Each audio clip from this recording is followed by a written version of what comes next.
There's an alien landscape hidden among the rolling hills of Caledon, Ontario, and while it might look like this place is from another world, the story of how this barren area formed is very human.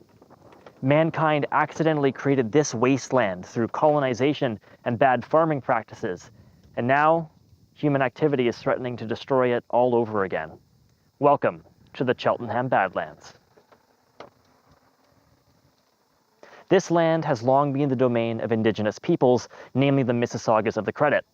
By 1810, settlers were spreading across Upper Canada and disrupting Indigenous peoples' traditional lifestyles in the process.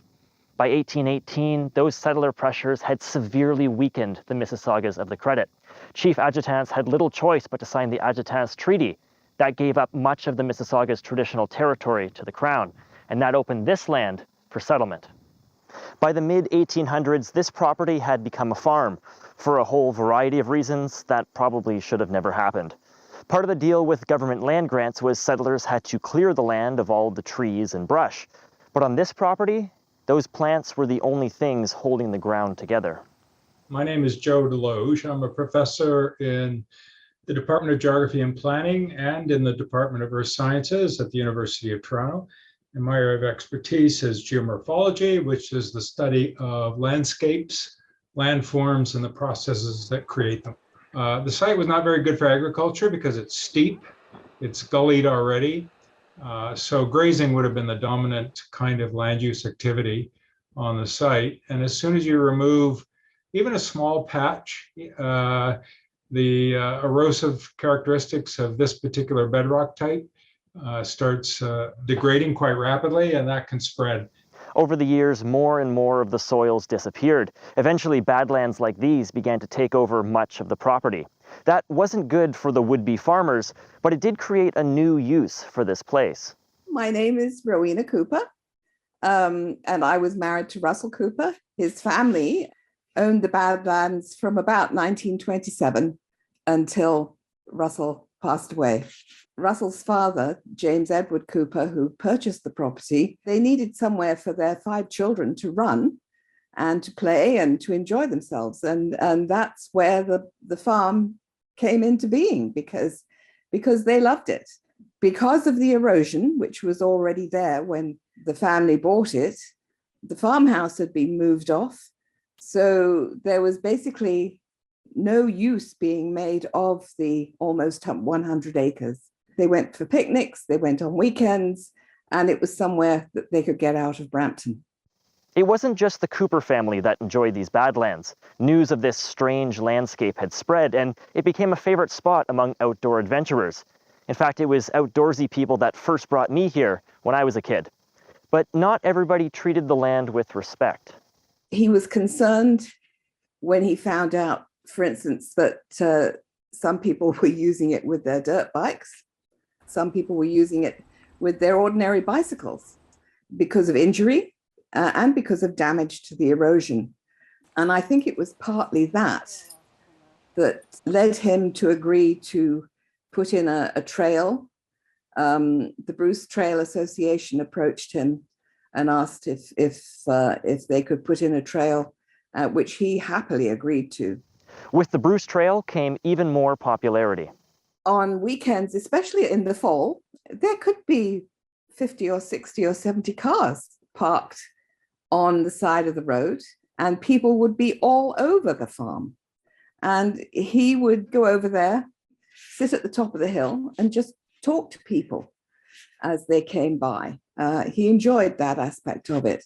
In the decades before social media, the Badlands were always fairly popular among locals, but that's nothing compared to the numbers we see today. When I was a kid, it was discouraged to go and walk on the bedrock, but at the same time, when we did it anyways, nobody came and asked us to leave either. People generally didn't understand how fragile this place was, and then more people like me kept coming. The Ontario Heritage Trust bought this land in 1999. It put up information boards to teach people about how sensitive the area was, but people kept walking on the hills anyhow. All that time, the Badlands were wearing away.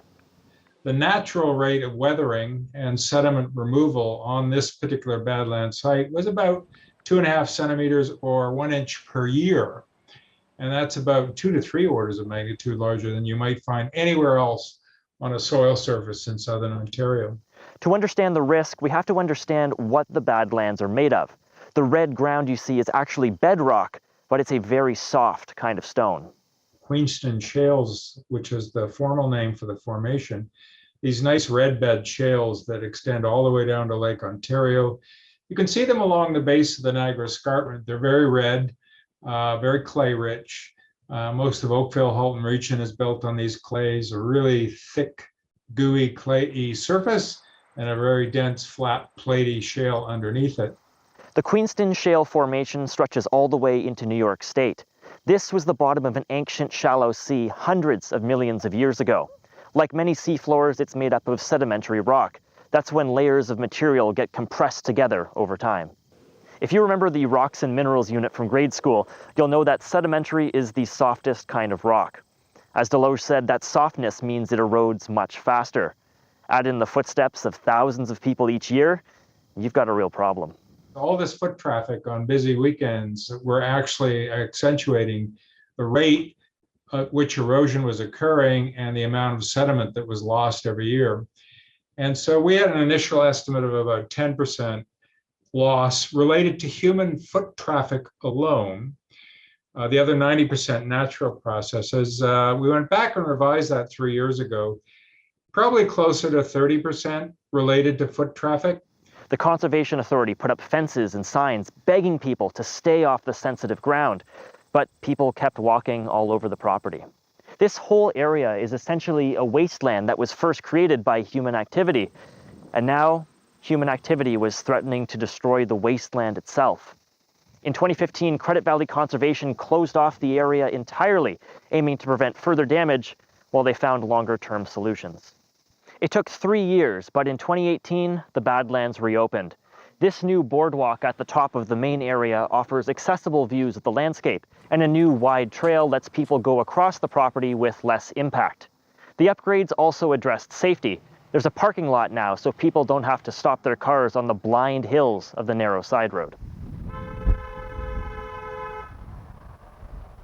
There are still people who don't understand the importance of staying behind the fence, and I kind of understand it.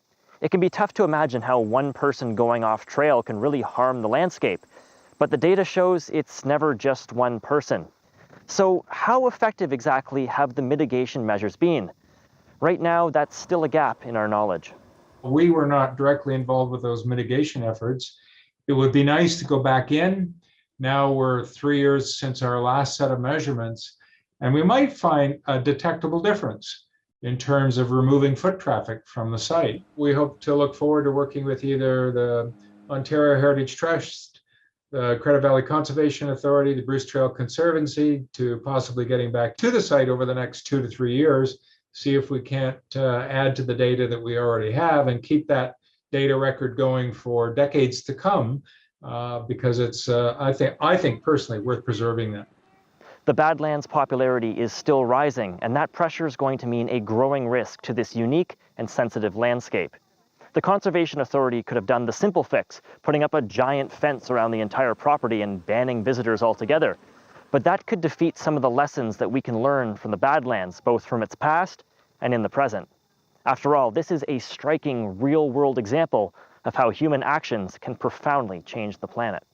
It's an area of scientific natural interest. It had always been classified as such.